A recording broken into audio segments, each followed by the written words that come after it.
வணக்கம் உறவுகளே, இது நங்கூரம். நான் முருகேசன். நான் இந்த நங்கூரம் என்ற காணொளியை பேசி வருகிறேன். என்னுடைய செயலும் சிந்தனையும் இதில் நான் பேசுகிற பேச்சு அனைத்துமே தமிழ்நாடு, தமிழ்நாட்டினுடைய மக்கள், தமிழ்நாட்டினுடைய வளம், மக்களினுடைய வருங்காலம், இதை பற்றியே தான் சிந்திக்கிறேன், அதை பற்றியே தான் பேசுகிறேன். எந்த விதமான சமரசத்துக்கும் இடமில்லாமல் பேசி வருகிறேன்.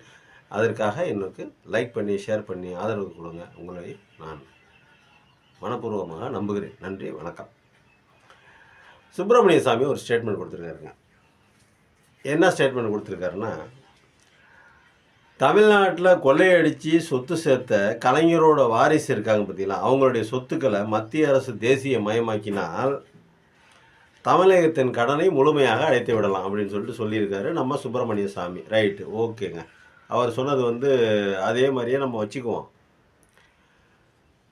என்னமோ உலகத்திலே தமிழ்நாட்டில் மட்டும்தான் ஊழல் நடக்கிற மாதிரி ஒரு பிம்பத்தை கிரியேட் பண்ணுறாங்க. தமிழ்நாட்டில் மட்டும்தான் உலகத்திலே ஊழல் நடக்குது, லஞ்ச லாவணியம் தாண்டவம் ஆடுகிறது அப்படின்னு சொல்கிறாங்க. சீனாவிலேயே லஞ்சம் வாங்குறாங்களாம். சீனாவிலேயே, கம்யூனிஸ்ட் நாட்டிலேயே. அப்போ பார்த்துக்குங்க எப்படி இருக்குன்னு. நான் அதற்காக தமிழ்நாட்டில் இருக்கிற லஞ்ச ஊழலாம் நான் சரி அப்படின்னு சொல்ல வரல, அதற்காக வாதாடவும் வரவில்லை. இதை யார் பேசணும்னா, ஒரு யோக்கியமான கட்சி பேசணும், ஒரு யோக்கியமான தலைவர் பேசணும், ஒரு நல்ல தலைவராக பேசியிருந்தால் பரவாயில்ல. இவங்க பிஜேபி தானே இருக்கார். இவர் ஆர்எஸ்எஸ்காரர் தானே. ஆர்எஸ்எஸ் என்னென்ன ஊழலில் ஈடுபட்டுச்சு, பிஜேபி என்னென்ன ஊழலில் ஈடுபட்டுச்சு அப்படிங்கிறதுக்கு ஒரு லிஸ்ட்டே இருக்குது. கார்கில்ல சண்டை போட்டாங்கள்ல இராணுவ வீரர்கள், அவர்களுக்கு வீடு கட்டி கொடுக்கறதுக்கு ஒரு முடிவு பண்ணாங்க. அந்த வீடு கட்டுறதுல பார்த்தீங்கன்னா இராணுவ வீரர்களுக்கு வீடு போச்சோ இல்லையோ, ஆனாலும் பிஜேபி ஆர்எஸ்எஸ் தலைவர்களினுடைய உறவினர்களுக்கு, நண்பர்களுக்கு வீடுகள் போய் சேர்ந்துருக்குது. இது ஆர்டிஐயில் வந்த தகவல். இது மாதிரி நிறைய ஏகப்பட்ட 2010 காமன்வெல்த்து ஊழல், அதில் எப்படி அதை யார், அதெல்லாம் அவர் சுப்பிரமணிய சாமி கண்ணுக்கு தெரியாதுல்ல, வியாபம் ஊழல்.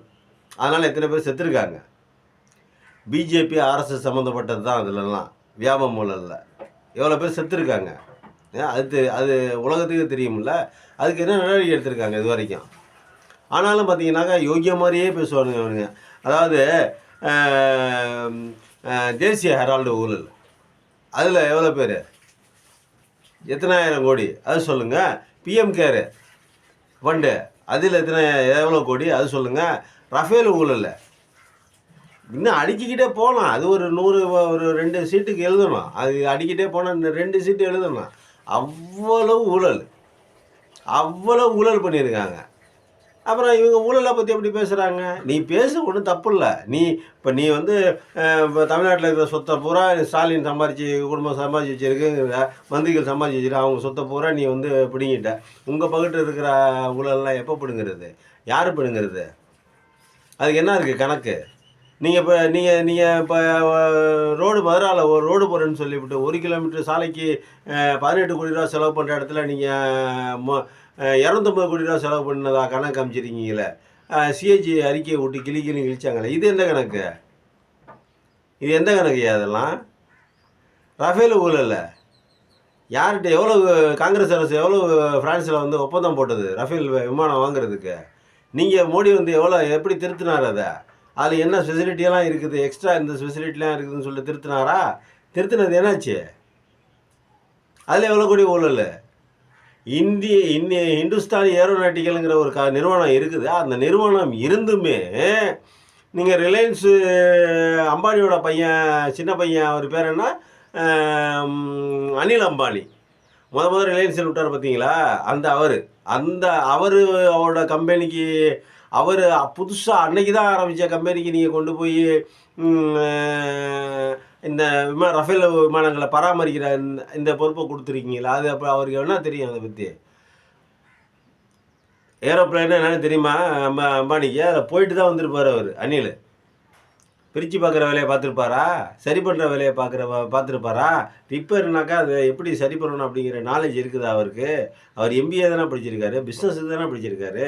மெக்கானிக்கலுக்கோ இல்லை ஏரோநாட்டிக்கலுக்கோ இல்லை வேறு எதுக்கும் இல்லை புவியியலுக்கோ இல்லை அறிவியல் வேறு ஏதாவது படிச்சிருக்காரா? பிஸ்னஸ் வந்து மேனேஜ்மெண்ட்டுக்காக தான் படிச்சிருக்காரு அவர். அவர்கிட்ட கொண்டு போய் அதுவும் எந்த கம்பெனியில் அந்த அந்த கம்பெனியில் அந்த அந்த அந்த அனில் அம்பானியில் இருக்கிற அந்த அனில் அம்பானி சொல்கிற அந்த புது கம்பெனியில் இருக்கிற மிஷின் பூரா இந்துஸ்தான் ஏரோநாட்டிகளுக்கு சொந்தமானது அப்படிங்கிறாங்க. இதுக்கெல்லாம் விளக்கம் இவர் கொடுக்க வேண்டியது சுப்பிரமணிய சாமி.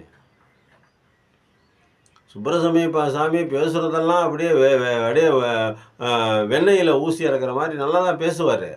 ஆனால் அவர் பக்கத்து ஏகப்பட்ட ஊழல் இருக்குது. அதை யார் இப்போ பேசுகிறது? அதை யார் பேசுகிறது? கொஞ்சமாச்சும் மனசாட்சிக்கு நேர்மையாக பேசணும் மிஸ்டர் சுப்பிரமணிய சாமி. நீங்கள் யாராக இருந்தாலும் எவ்வளோ பெரிய ஆளாக இருந்தாலும் என்ன, நீங்கள் பேசுகிறது மட்டும் பேசலாமா? நாங்கள் திரும்பி பேசக்கூடாதா? நாங்கள் பேசுனா தப்பு, ஆனால் நீங்கள் பேசலாம். ஊரே உலகமே சிரிச்சு போய் கிடக்குது. பிஜேபி ஆட்சி இந்த 11 வருஷத்தில் என்னென்ன ஊழல் பண்ணியிருக்குது அப்படின்னு. இவிஎம் மிஷினை யாராவது ஊழல் பண்ணுவாங்களா? இது வரைக்கும் பண்ணியிருக்காங்களா உலகத்தில் யாராவது? அப்படி ஏமாற்றி எதுக்கு நீங்கள் ஆட்சிக்கு வந்து என்னையா பண்ண போகிறீங்க? இவிஎம் மிஷினில் ஓட்டு இப்போ தான் அந்த அம்மா சொன்னாங்க இல்லையா, இப்போ நம்ம மேற்கு வங்க மம்தா பானர்ஜி அம்மா சொன்னாங்கல்ல, ஓட்டர் ஐடி கார்டு ஒன்று தான் இருக்கணும், ஒரு ஆளுக்கு ஒன்று தான் இருக்கணும். இந்தியாவிலே ஒரு ஆளுக்கு ஒன்று தான். எனக்கு ஒரு நம்பர் கொடுத்தா அந்த நம்பரில் தான் இருக்கணும். ஆனால் என் நம்பர்லேயே அங்கிட்டு 40 பேர் அடுத்த மாநிலத்தில் சுற்றிட்டு இருக்கான். என் நம்பர்லேயே 20 பேர் அடுத்த மாநிலத்தில் சுற்றிட்டு இருக்கான். ஒரு நம்பரில் 30 பேர் வந்து சுற்றி வந்து போட்டால் அப்புறம் பிஜேபி ஜெயிக்காமல் என்ன பண்ணும்? இது எவ்வளோ பெரிய ஊழல்! இதுக்கே ஆட்சியை டிஸ்மிஸ் பண்ணியிருக்கணும். சரியான சட்டப்படியான சரியான ஜனநாயக நாடாக இருந்தால் இதுக்கே மோடியோட கவர்மெண்ட்டை தூக்கி எறிஞ்சிருக்கணும். தூக்கி எறிஞ்சிருக்குதா? முடியாது. ஏன்னா அவங்களே தான் ஊழல் பண்ணுறாங்க, அவங்களே தான் சட்டம் ஏற்றுல இடத்துல தான் அவங்க இருக்காங்க, அவங்களே தான் கோர்ட்லேயும் இருக்காங்க, எல்லாம் அவங்க தான் இருக்காங்க. அப்போ இந்த மாதிரி ஊழல்கள் நடப்பது சகஜம். அவங்க ஊழலை பண்ணிக்கிட்டே தான் இருப்பாங்க. நம்ம பண்ணிட்டா மட்டும் நம்ம ஊழலை மட்டும் பெரிதாக நின்றுவார்கள், பெரிதாக பேசுவார்கள்.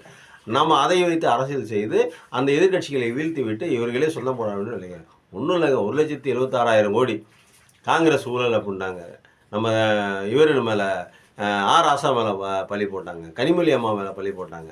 அவர்கள் அனைவரும் குற்றம் சாட்டப்பட்ட அனைவரும் குற்றமற்றவர்கள் என்று நிரூபித்து விட்டு வெளியே வந்து விட்டாங்க. ராசாரானா ஒருபடி மேலே போய் தனக்கு தானே வாதாடி வெளியில் வந்துட்டார். என் மேலே குற்றம் இல்லைன்னு சொல்லிட்டார். அவர் ஒரு வக்கீல், அதனால் வெளியே வந்துட்டார். இது எல்லாத்தையும் பண்ண முடியுமானா பண்ண முடியாது. ஆனால் குற்றமே செய்யாத ஒரு இடத்துல 1,76,000 கோடி ஊழல் நடந்துச்சு இந்தியா பூரா நம்ப வச்சு இந்த மாதிரி தான் மாதிரியே தான் எல்லாருமே பேசுவாங்க. இந்த மாதிரி தான் அறவுரையை படித்தவங்க படிக்காதவங்க இந்த மண்டையில் மூளை பொங்கி வலியும்பாங்க. ஆனால் மூளை இருந்தாலும் பொங்கி வலிகிறதுக்கு உள்ளே ஒன்றுமே இருக்காது. அவங்க தான் இந்த மாதிரிலாம் பேசுவாங்க. பேசி கெட்ட பெயரை உண்டு பண்ணி அந்த கவர்மெண்ட்டை வந்து வீணாக்கி கெடுத்து குட்டி சிவராக்கி விட்டுட்டு போகணும். இதுதான் அவங்களுக்கு வேலை. மக்கள் வந்து நம்ம தமிழ்நாட்டு மக்கள் இந்தியாவில் ஓட்டு போடலை, அது ஜெயிக்கல நமக்கு தேவையில்லை. நம்ம மாநிலத்து எல்லைக்குள்ளே வரக்கூடாது, டச் பண்ணக்கூடாது, காலே வைக்கக்கூடாதுங்கள, ஓட விரட்டணும். இந்த மாதிரி பொய் பேசிக்கிட்டு பித்தலாட்டம் பேசிக்கிட்டு ஊரை ஏமாற்றிக்கிட்டு உலகத்தை ஏமாற்றிக்கிட்டு நான் அதை பண்ணுறேன் இதை பண்ணுறேன் ஹே ஆஹே ஓஹே அப்படிங்கிற வேண்டியது. ஆனால் ஒன்றும் இல்லை. ஏதாவது ஒரு நல்லது தமிழ்நாட்டு மக்களுக்கு ஏதாவது ஒரு நல்லது வேணையா? இந்திய மக்களுக்கு நீ செஞ்ச ஒரே ஒரு நல்லது, மத்திய அரசு செய்த ஒரே ஒரு நல்ல விஷயம், மத்திய அரசு இந்திய மக்களுக்கு செய்த டெல்லி மக்களுக்கோ இல்லை பீகார் மக்களுக்கோ இல்லை உத்தரப்பிரதேச மக்களுக்கோ ராஜஸ்தான் மக்களுக்கோ இல்லை ஜம்மு காஷ்மீர் மக்களுக்கோ இல்லை தமிழ்நாட்டுக்கோ கேரளாவுக்கோ ஆந்திராவுக்கோ கர்நாடகாவுக்கோ இல்லை நீங்கள் ஆள்ற ஒடிசா மாநிலத்துக்கோ எதுக்காவது சரி நீங்கள் ஆள்ற மாநிலங்களுக்கு அதை என்ன செஞ்சீங்களா? இல்லை, ஏமாத்துறீங்க, மக்களை ஏமாற்றுகிறீர்கள். நன்றாக அவர்களும் ஏமாறுகிறார்கள். உங்களுக்கு ஓட்டு போடுறாங்க, ஜெயிச்சு பதவியில் உட்காந்துக்கிறீங்க. தமிழ்நாட்டு மக்கள் ஏமாற மாட்டாங்க. ஆல்ரெடி விழிப்புணர்வு இருக்குது. பெரியார் நல்லபடியான நல்ல பாடத்தை சொல்லி கொடுத்துட்டு போயிருக்காரு. அதனால் நல்லபடியாக யோசிக்க தமிழ்நாட்டு மக்களுக்கு தெரியும். அதனால் உங்களுக்கு பப்பு வேகாது. என்ன தான் நீ பொய் சொல்லு, இதுக்கெல்லாம் ஆதாரம் இருக்கா? கலைஞர் குடும்பம் திருடிச்சின்னு சொல்கிற இதுக்கெல்லாம் ஆதாரம் வச்சுருக்கியா? நீ ஆதாரம் வச்சுருந்தாலும் வச்சுருப்ப, ஏதாவது பொய்யான ஆதாரத்தை திரட்டி வச்சுருப்ப. நீ ஆதாரம் இருந்தால் வழக்கு போடு, வழக்கு சந்திக்க திமுக சரியாக ஸ்டாலின் தான் சுத்தமாக எதுக்குறாரு, பியூராக எதுக்குறாரு. என்ன எதுக்குறாரு? 10,000 கோடி கொடுத்தாங்க, நாங்கள் வந்து புதிய கல்விக் கொள்கையை ஏற்றுக்கொள்ள மாட்டோம் அப்படிங்கிறாரு. ஏன்? அதில் ஹிந்தி திணிப்பு இருக்குது. ஹிந்தி படிக்க வேணாம்னு யாரும் சொல்லலையே. தமிழ்நாட்டை யாராவது ஒருத்தர் ஹிந்தி படிக்க வேணாம்னு இது வரைக்கும் சொல்லியிருக்காங்களா? அப்புறம் ஏன் கொண்டாந்து அஃபீஷியலாக கொண்டாந்து அரசு பள்ளிகளில் கொண்டாந்து திரிக்கன்னு பார்க்குறீங்க? அப்போது இந்தி நாடாக்கி தமிழை ஒழித்து தமிழனாக வாழக்கூடாது, மக்கள் வாழணும், முட்டாளாக இருக்கணும். தமிழனாக அறிவாளியாக புத்திசாலியாக படித்து சுந்தர் பிச்சை மாதிரியோ இல்லை பெரிய பெரிய அமெரிக்க கம்பெனிகளில் பெரிய சிஇஓக்களாக இருக்காங்க நம்மளுங்க, டாக்டராகவும் இன்ஜினியர்களாகவும் இருக்காங்களே, அவங்கள மாதிரி ஆகக்கூடாது. பீகாருக்கார மாதிரி முட்டாளா இங்கேருந்து 5க்கும் 10க்கும் கையேந்திக்கிட்டு பக்கத்து மாநிலங்களில் போய் வேலை செஞ்சு பிழைக்கணும். இதுதான் ஆர்எஸ்எஸ் பிஜேபியினுடைய சட்டம், திட்டம். இந்த திட்டத்தை அமலாக்குவதற்கு தான் இத்தனை பேர் காணொலிகள் வந்து அவங்க வாங்கி வந்தபடியெல்லாம் பேசுகிறாங்க. தமிழ்நாட்டு மக்கள் நாம் தான் காப்பாற்றிக் கொள்ளணும். நம்மை காப்பாற்றுவதற்கு சாமியோ கடவுளோ யாரும் வரமாட்டாங்க. நம்மை காப்பாற்றுவது ஸ்டாலின், நான் ஒருத்தர் மட்டும்தான். அவர் மட்டும்தான். ஏன் இருக்குன்னு கேள்வி கேட்க, நான் திமுககாரன் இல்லை, நான் திமுககாரன் அல்ல. ஏன் இருக்குன்னு கேள்வி கேட்குறாரு ஸ்டாலின் மட்டும்தான். அவர் நம்மளை காப்பாற்றுவார் என்ற முழுமையாக நம்புகிறோம்.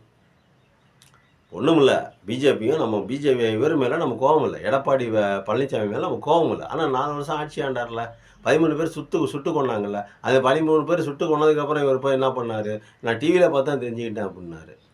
அப்புறம் அப்படியேப்பட்ட முதல்ல வச்சு நம்ம என்ன பண்ண முடியும்? அப்போ நம்ம யாரை நம்ப முடியும்? ஸ்டாலினை தான் நம்ப முடியும். வேறு வழி இல்லை. வேறு வழி இல்லாமல் கூட ஸ்டாலினை நம்புகிறோன்னு வச்சுக்கோங்களேன்.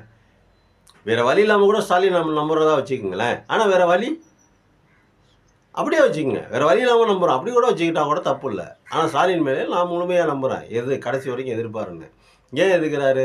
அந்த ஊழல் இந்த மாதிரி பண்ணியிருந்தா அவர்கிட்ட கணக்கு வழக்கு சரியானபடி இல்லைனாக்கா அவர் பயப்படுவார்ல. எடப்பாடி பழனிசாமி போலயே பயந்துருப்பார்ல. ஆனால் பயப்படல. தில்லாதுன்னு அடிக்கிறாரு. 10,000 கோடி ரூபா கொடுத்தாலும் நாங்கள் மும்மொழி கொள்கையை ஏற்றுக்க மாட்டோம், இந்தி திணிப்பை நாங்கள் பண்ண மாட்டோம் அப்படின்னு சொல்கிறாருல்ல. அந்த தில்லு வேணும்ல. அந்த தில்லோடு அப்படி பேசுகிறாருன்னா என்ன அர்த்தம்? அவர் மடியில் பயம் இல்லைன்னு அர்த்தம், கனம் இல்லைன்னு அர்த்தம். மடியில் கனம் இல்லை, வழியில் பயம் இல்லை அப்படின்னு அர்த்தம். அதனால் தயவுசெய்து தமிழ்நாட்டு மக்களாகிய நாம் மிகவும் உஷாராக இருக்க வேண்டும். நாம் உஷாராக இருக்கும் வரை நமக்கு எதுவும் நடக்காது. நன்றி, வணக்கம்.